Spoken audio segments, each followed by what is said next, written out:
line to be able to support the fire suppression system that will need. Yeah, and that was federally funded as well. So we'll have a new water line going to this facility.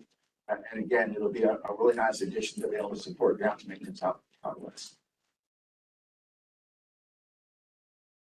Salina Birthday. Really, these next two get back to that energy resiliency that we'll have across, ideally across the fourth, but starting with some select locations. So this project is ongoing. That's a picture of the ground-mounted array that we have out there. So ideally, the barracks that we have, ideally net zero. So you'll have generator out there that'll be branded that was paid for in this project, and then we have a 500 kW solar array that will go out there. So part of what you see here is ground mounted. The canopy mounted, we're still waiting on some of the steel to come in. But ideally, we'll be able to have that building be, it'll still be connected to commercial power and it'll be loose. It's a cloudy day, but ideally we'll have be able to support that building and electric costs. Next project is 4. So very similar project.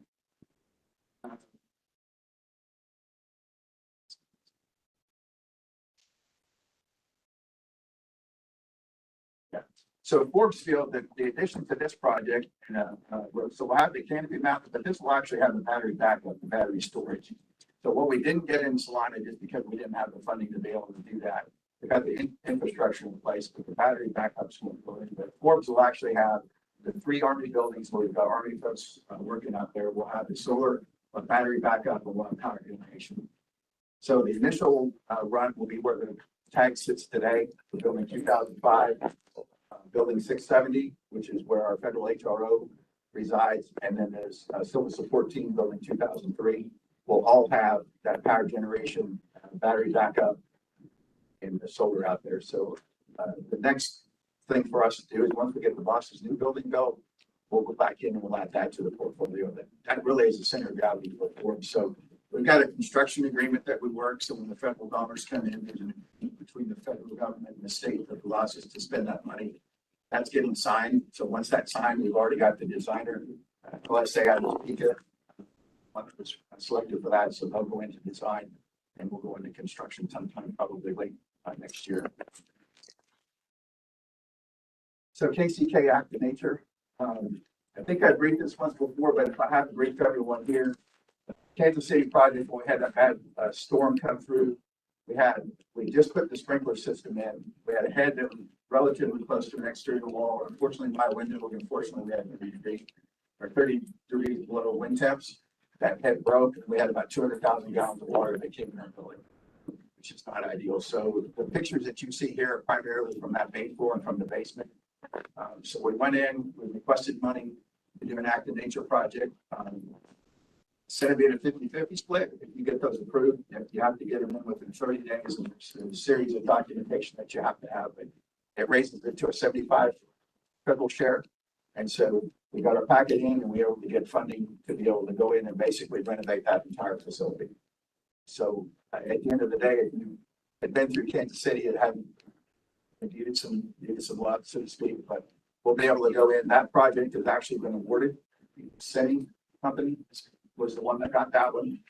And so they should start, they're working their bonds and insurance and all those things you do on the front end of a project, but we should start seeing folks show up within the next, I'd say 60 to 90 days and start working on that building.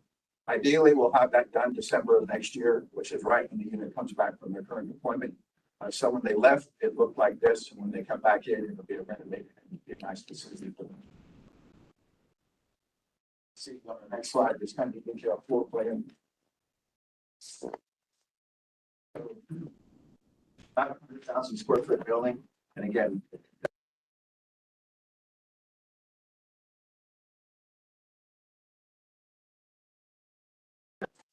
so right now that's about 4.5 million, and about 3.4 of that would came from the federal government. So 130th Brigade slide. So this is a project that we're able to compete for. So we picked up the 130th Brigade has been in our inventory for a while. It's been initially stationed at Manhattan, and they're ready to center. We're able to compete. We across the 54 and get a military construction project. So this will actually go on Fort Riley. Again, if you're familiar with Fort Riley, Huebner Road is kind of that main east-west thoroughfare. It'll be right off Huebner Road. So it'll have a prominent place on Fort Riley. And that's where we'll station the 130th Field Artillery Brigade. So again, since it's going to sit on federal property, that changes the split for the operations and maintenance, 50 to 75, 25. So for us, it's a good investment. And it strengthens our partnership with Fort Riley. Those are the main projects that we have really from that infrastructure standpoint. And again, the overarching thing from us is what can we do from the facilities perspective to make sure that the Dodge and General Department is a resilient department to be able to accomplish what we want these. Any questions that you may have? Very good. Many questions? Representative Coffey. Thank you, Mr. Chairman. So I got a couple of questions that you told me. First, on all those solar and battery projects, I didn't catch is what's the state's cut of that? Is that all federal money or are we paying for it? So the locations that we have those now are 100% federal. So when we look at where we put those with Salina, the regional training site is what mission station there. So that's 100% federally reimbursed. When we look at Forbes, that one was, I believe it was 100%. I thought so. And then the next one that we do for Leavenworth, that'll be 100 because it's again, you're going on federal property. The one after that one, we have Fort Riley, which we actually have the Corps of Engineers coming up in November for work they design charrette. That'll be 100% from Fort Riley. It's a federal mission. The one after that we have scheduled would be Salina out at the range where the barracks are located. Yeah, that's a federal mission on federal property, so we're able to compete for 100% federal dollars. I think that I could be wrong, but I think that picture you showed the solar panels in Salina, that's right outside that hotel building. Yes. Yes. So I was lucky to get to go on the National Guard tour and not to get him in trouble with the commander of that facility. Took us through the section that has the sewage problem with the sewer gas coming up that makes a large portion of a really nice building kind of unusable. Do you guys have anything in the pipeline to request funds to get that fixed so that full facility? Yes, sir. So that project, I think we already have that awarded. Yeah, who had that one? I can get it's already been contracted, and I know we have a pre-construction meeting scheduled. I just don't remember who the specific general contractor was that got that. But I know we have it. I'd love to know also what's the split, the federal state split. That's 100%. 100% federal because that mission sets it. Yeah, that's what I went through. And then finally, how many soldiers are going to be in that Florida? I'll have to get back with you, sir. Honestly, I think it's 220 or. We never have enough place for Florida to make a state. Thank you. Other questions? Senator Bennett. Thank you, Mr. Chairman. That's fine.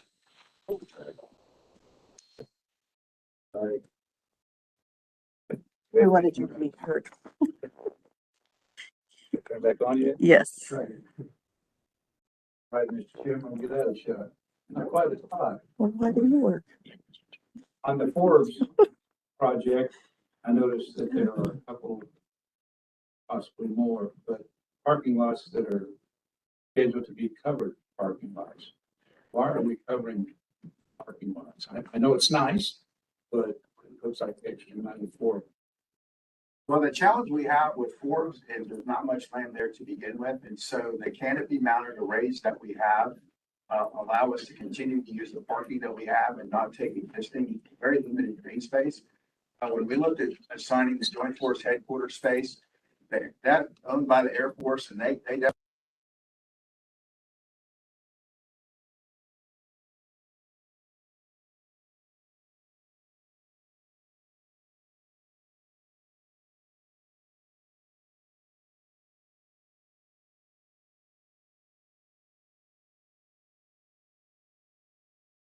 awesome. Who thinks that I'm not a degree engineer. I know when we asked the engineers where that should go, that's really the locations that they recommended. So that's why we want the canopy mounted close to the building. So the current parking lots, correct? It looks like, according to the drawing, to me, it looks like a parking. Yeah, and it'll be a parking lot when we're done, because those will sit about 9 feet, I think is what the spec was. They'll be about 9 feet above where the existing grade is today. So you'll still have the parking lot when we're done. Just be solar mounted, canopy mounted array up there as well. So down. Okay. Yeah, I just thought you were just building a canopy over the parking lot to make it so it's not hot in the cars in the summer. So no, it's ideally trying to take limited space out at Fort and be able to dual purpose a lot of parking, and we'll be able to have the solar on the same piece of ground. Thank you, Mr. Chairman. Thank you, Mr. Chair. Thank you for your presentation. I just have a question or maybe just clarification. I sit on transportation and safety budget, and we got several presentations about the new National Guard building out in Hayes. The one that's there is only the Hayes. And I thought that at the end of May or June that they had already decided on a site location for that facility.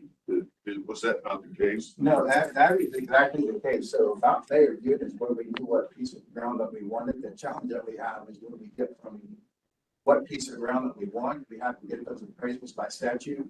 So at the end of May, we ran into June, which was closeout for the state. Our department basically shuts down for June, so no purchase orders go through. Wait for the new year to open up, so then you're July, August before you get the purchase order to hand it to an appraisal team. And so then they'll tell us, hey, we're busy, we'll get it done in the next 45 to 60 days. So then you've got another 60 days for them to drive out, because I think DRA assigned who our appraisal teams were going to be. I don't know that any of them, not last. I think they were all. And so that's just that lag of trying to get those appraisals done, because we have to have those by statute. We've got 2 of them in, but we're still waiting on that 3rd one. So we've maintained a relationship with, I know the owners we haven't met with, but their real estate agent, we corresponded back and forth to make sure that they know that we're still interested, but it just takes time to get those things done sometimes. Thank you. Yes, Thank you, Mr. Chair. All right, I'm going to go ahead and shut down questions now. We'll move on to the next presentation. Public operations.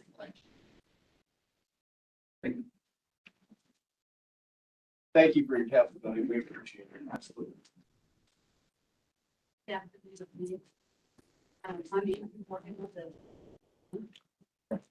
I'm the deputy director of business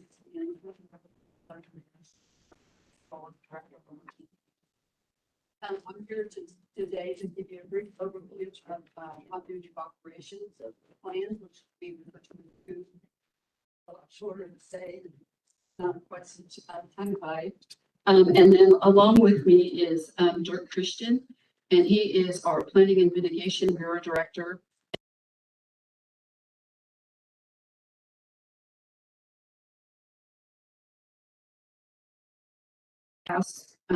Somebody's doing the slides. And I made a handout for you as well. So what is COOP? It's the ability for us as state agencies and businesses to provide uninterrupted essential functions and essential services of your agency when something bad happens that disrupts our normal operations or our offices.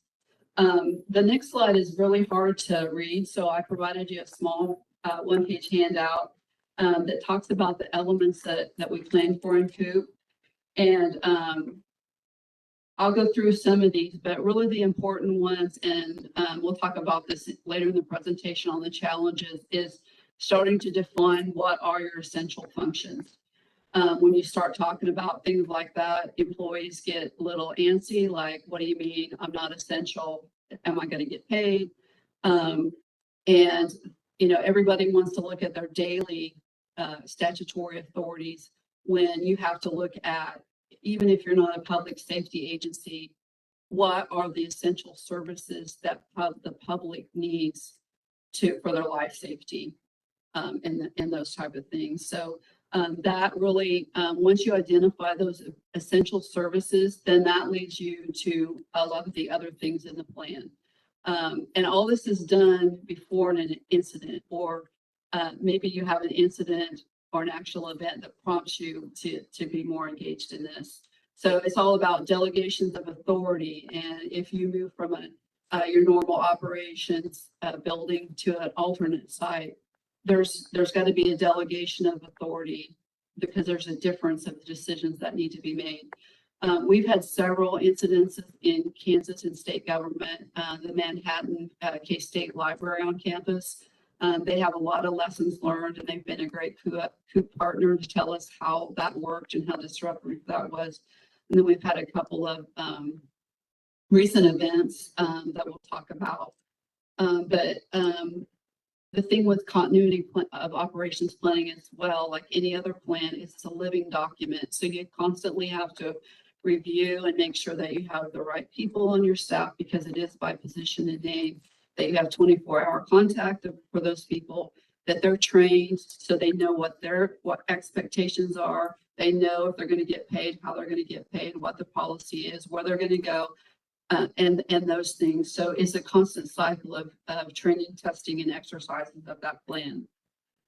There are 4 phases with continuity of planning, and that's readiness and preparedness, which is identifying those essential functions, the staff members, then the activation and relocation. So you're actually maybe had a flood in your building, and that's all it was, but you can't do your job there. And so you move out. Where do you go? So this is all pre-identified beforehand. You have the necessary memorandum of understandings in place, electrical generators, whatever you might need. And then operations is actually when you are performing those duties and responsibilities and providing your service. And then as soon as you're doing that, you're looking at how can we get back to normal operations, and that's the reconstruction. So some things that when you think of COOP, it doesn't have to be a large disaster. It can be a water main break, it can be a fire alarm, it can be a water main break, heat, electricity out of your building, but it disrupts your normal way of doing business, usually through communications, through power and electricity. We saw this with COVID, and communications are often disrupted, and they're also disrupted for people to contact you as well. Again, some of the things that you have to address through COOP planning is if you're not essential, then are you going to keep me as an employee? And so you have to explain all the HR policies to those employees and how long this is going to last, or you're going to be reassigned. You used to work in planning, and now we need you, in the warehouse, or we need you to run communications for another state agency. So you explain that. There's an economic impact.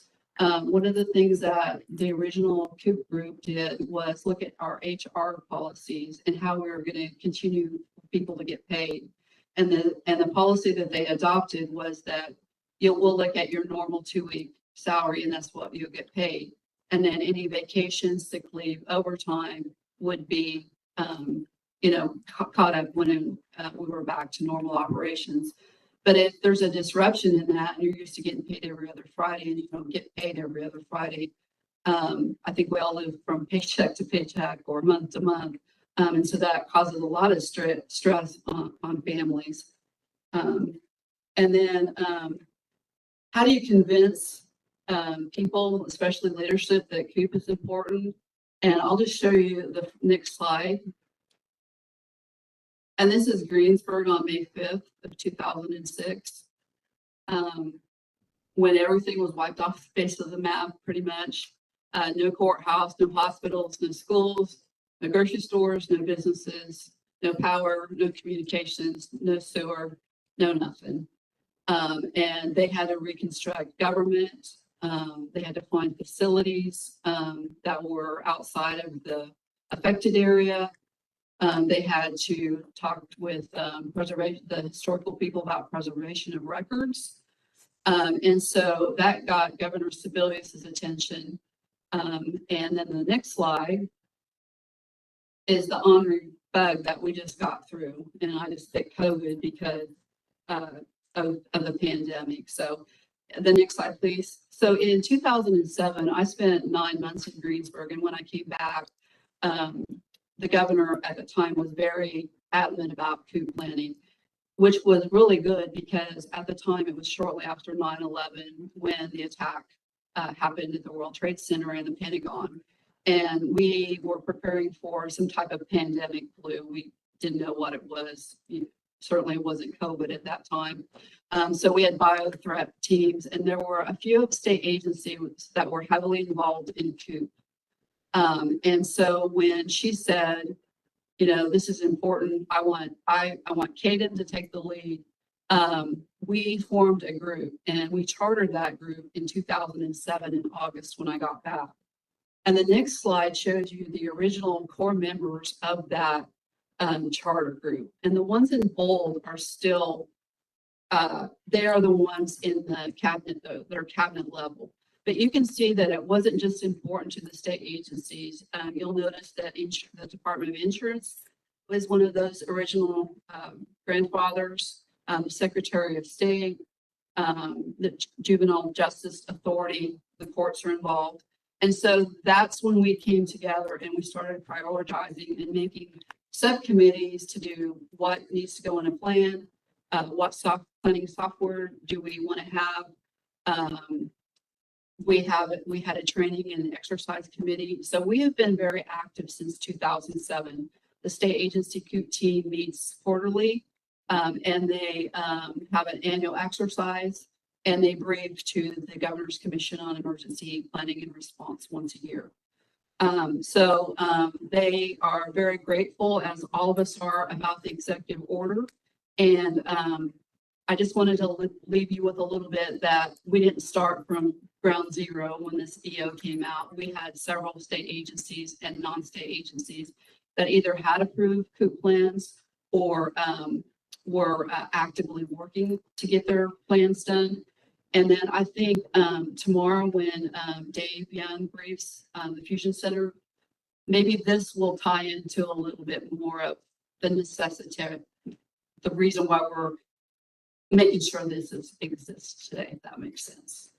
Okay, if there's no questions for me, I'll turn it over to Dirk and then I'll ask me. Perfect, thank you.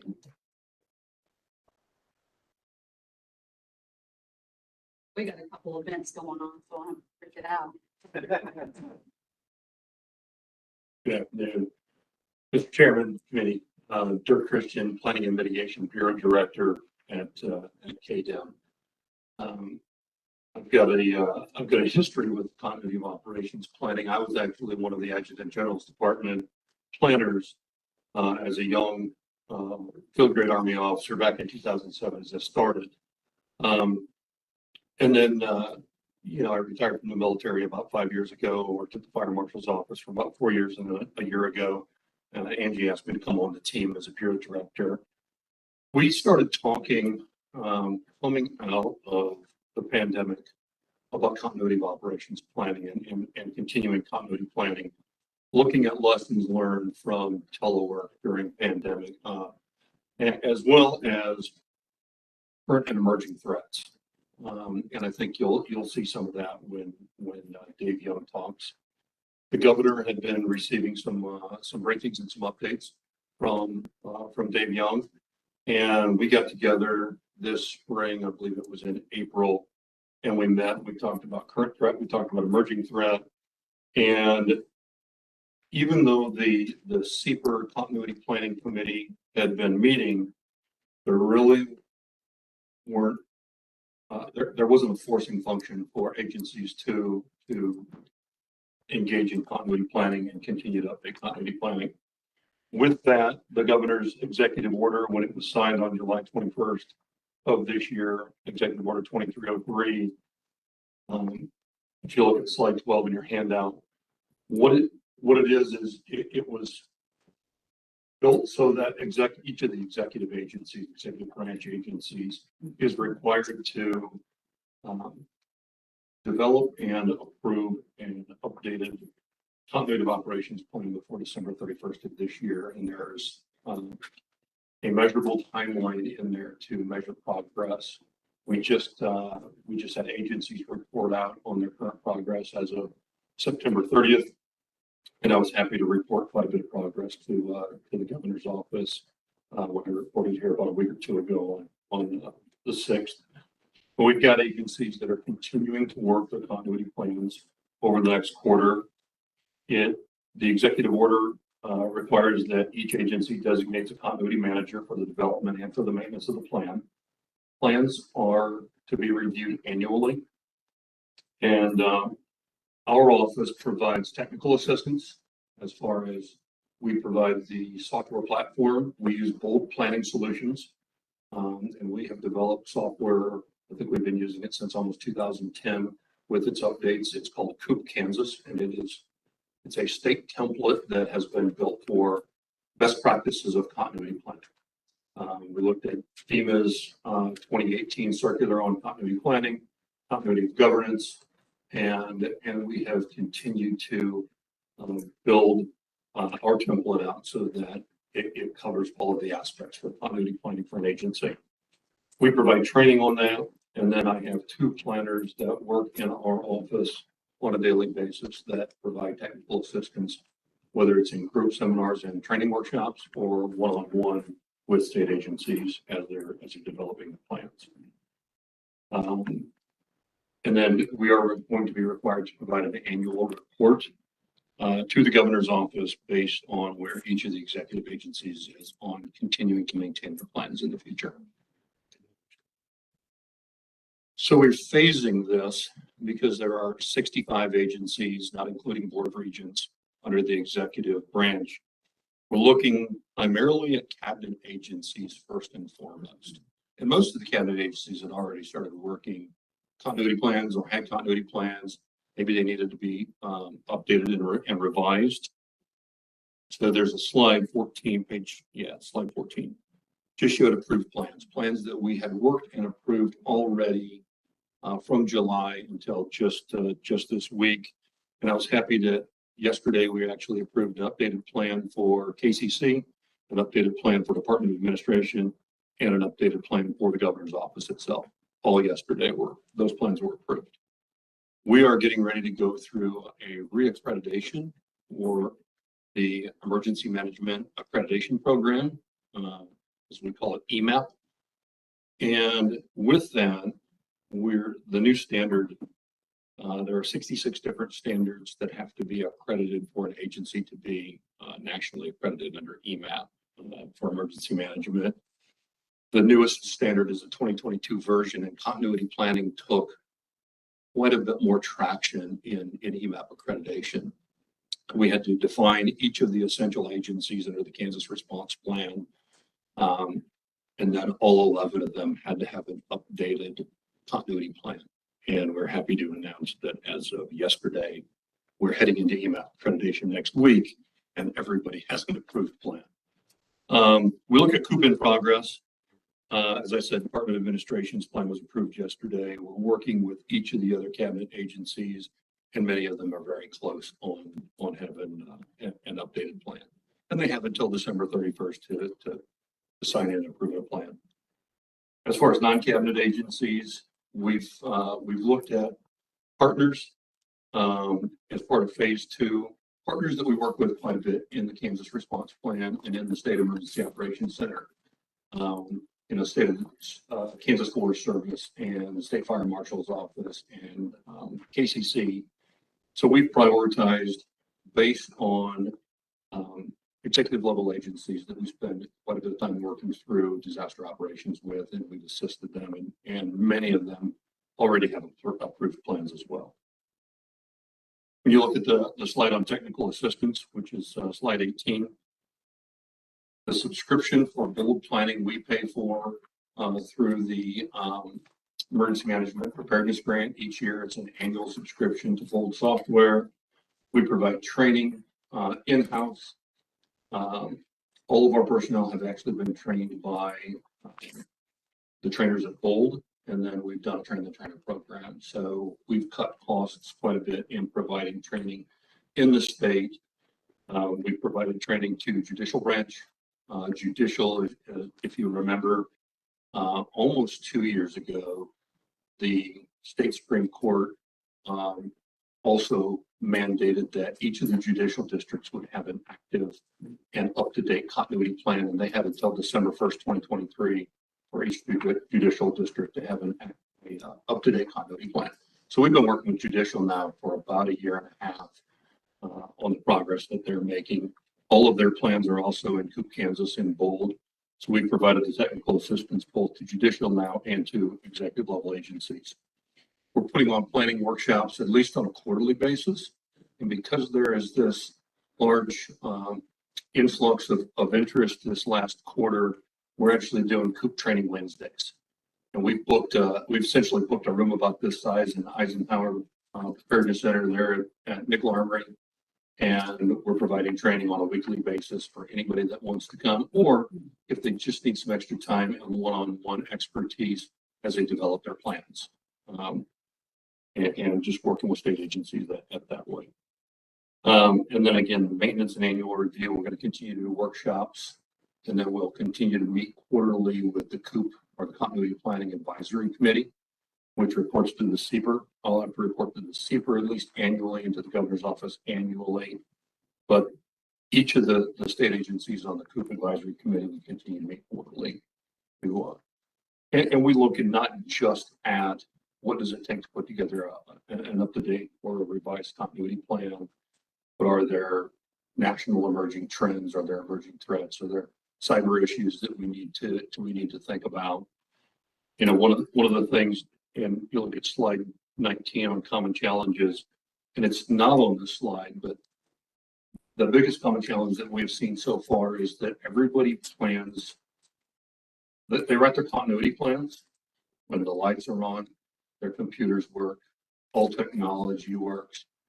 You know, nobody writes a continuity plan sitting at a table, you know, their laptop is barely powered up. They're probably using LED lights. I mean, when you think about it, think if you can picture a funnel, the wide end of a funnel and then the neck down small end of a funnel. If you look at everything through that large end of the funnel, that's what we consider a blue sky day. You know, FEMA calls it a blue sky day. Everything is perfect and everything works. You turn it around and you look through the small hole, that's where we really need to think about continuity planning, because we don't know what's going to work. Cyber attack, are we going to have complete access of our computers? If phones start to go down, are we going to be able to send text messages or SMS, even if we can't make phone calls? I mean, what level of technology will we continue to be able to operate on? And we start to look at continuity plans that way. We need to make sure that everybody has buy-in. And I think both coming out of the pandemic as well as just sort of taking a look at you know, national and global emerging threats. I don't think it takes long to convince somebody that everybody should buy into continuity planning. Identifying what are essential services and who are essential folks, who are essential people. Sometimes it's a challenge. You know, if we identify that an agency has 144 tasks, which is an agency I was working with just a couple of days ago, on a blue sky day, all 144 of those tasks are essential. But if it's a gray sky day, and what are the things that you have to do in order to maintain, you know, what's the edict or the requirements of your agency? You know, and if your agency has got 100 employees, can you still maintain essential services with 50% of your employee workforce?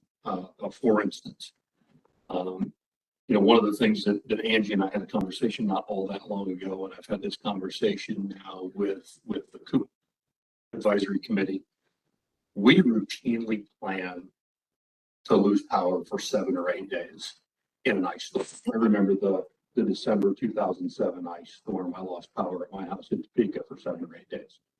We don't plan to lose power for 78 days. And that's the world that we live in, is what is it going to look like if the lights go out and power goes out and it does not come on? And we can't answer that question, but it's the reason that we do contingency planning, and it's the reason that we have to ask ourselves, what additional systems do we have? I'd hate to tell everybody I don't know what it would be like if I wasn't carrying 2 cell phones and a laptop with me every day. It might be exhilarating for a few minutes, but then again, I'm starting to wonder about being able to get my job done. I don't think we have any typewriters left anymore. But we talk about resources. No one does continuity planning full time. This is always somebody's additional duty. So in order for them to carve out time, we're putting these workshops together. So if they don't have time in the workplace to spend a lot of time with continuity planning, maybe they come to one of our workshops and we just give them 6 or 8 hours where we sit down one-on-one and we put plans together. In most agencies, we have seen that we can write an agency's plan in about a day or 2. But just kind of give you an average. But we're continuing to integrate evolving policies, evolving procedures, best practices as we continue to work with more agencies.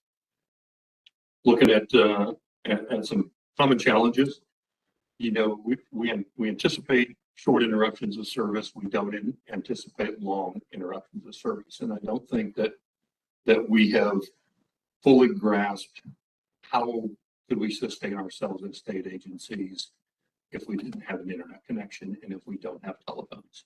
So I think there's part of that is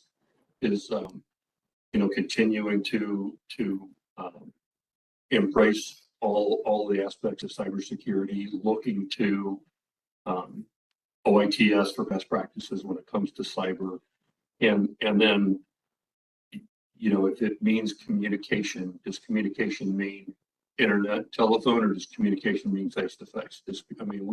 We could find ourselves set quite a ways back in the technology spectrum with a GMD or an electromagnetic pulse attack.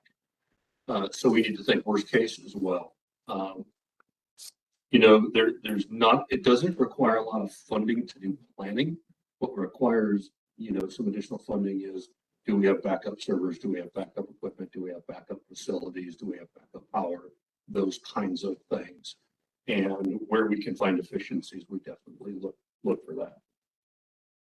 From the sustainment piece on my last slide, before we get to any questions, this is cyclical, right? This is like anything else, right? We don't just write a plan once and then annually we're going to review the plan. The best thing that we can do coming out of everybody having well-written plans is we need to start testing and training and practicing, and then finding our weak links, and then we revise our plan, we evaluate our plan, we conduct some lessons learned, and then we develop some improvement plans, whether it's coming out of an exercise. And I've always told everybody, this does not have to be just full scale exercises where you're picking up the agency and moving to your alternate location. It could be as much as just tabletop training, senior leader training, making sure everybody understands what the current continuity of operations plan is. One of the things that we did at Division of Emergency Management was our primary continuity of operation plan right now mirrors what we successfully did during the pandemic, which was telework. So we have the ability now where the agency's primary plan is telework. But Angie and I just started having a conversation about what happens if we do need some face-to-face, conversations. So we've got a disaster warehouse where we can put senior leaders, we can put essential functions at the warehouse, we can telework some other folks at the agency.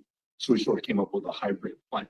So we have built a 3-tiered plan just for our continuity plan inside Division of Emergency Management. The next step for us coming out this winter and the next spring is going to be continue to train and test and evaluate. With that, I will field for questions, and I look forward to either Angie and I being able to answer any questions that anyone in the committee have.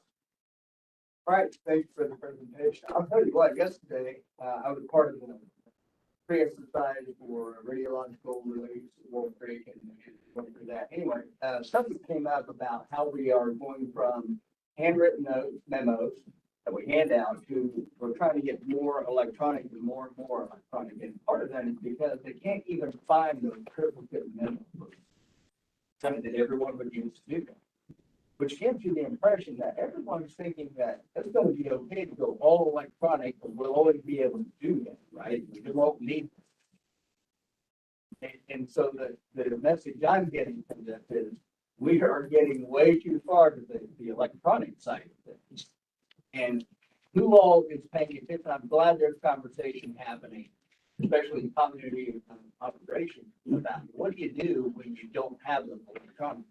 Well, that's a good question because I'm the oldest or have the most tenure for emergency management. So I've got almost 40 years and they laugh at me because I have giant size, notebook things on the wall and a notebook that this is this thick with all the checklists, and I make them back up the data every night. And they hate me. And they make fun of me, and then they'll come in and they go, well, there's the number, and I'm like, yeah, that was really easy to find, wasn't it? So we have, well, the Wolf Creek boards that we have the static ones, and then we see all your stuff on WOC, but we have manual backups because invariably we'll lose power, or it's just too difficult to sort through all that information. And so the key things that you need to know and the decision times and those things are being documented for us. Then we will say, okay, we don't have any power. Like we'll just say, we'll inject that during the day sometime. And we do a lot of drills just with KDM. And we'll just do a no notice drill and say, okay, you don't have any comms, you don't have any power. None of the cell phones work. Like, how are you going to get, 800, do you know how to use it? Are you on the right channel? And then our alternate state EOC, we activate, and we activated it and kept it warm during COVID in case any of us got sick. So we split our staff into thirds. One was virtual, one was in the EOC, and then the other one was available to go to what we call the clean EOC. And so we practiced that. We have, it's really plug and play. And since we've had the disaster warehouse, that has given us some more flexibility to get some more separation of staff and use some technology. But yeah, we still have big cheap tablets and big blue pens, pencils. I imagine that's where we'll end up since we don't have those fancy memo. Yeah. Actually, I told them yesterday that I used to go to the county and that they have those things that, are triple. And I said, okay, I want you guys just to stop right now. We don't have any power. We don't have WebUC. We don't have a fax. We don't have nothing. I said, how are we going to handle this exercise? And they just kind of looked and like, oh God, I know what you're saying. So yeah, what we want to do is encourage our public, you guys, you be our messenger, our advocate, and we'll continue to, work with the governor's office and get all the state agencies that want to get that need our assistance. And we'll continue to meet and train and spread the message because the world's scary. Stash of carbon copy paper. I'm going to see if we can get you some of those at the state printer. It might take a year, but.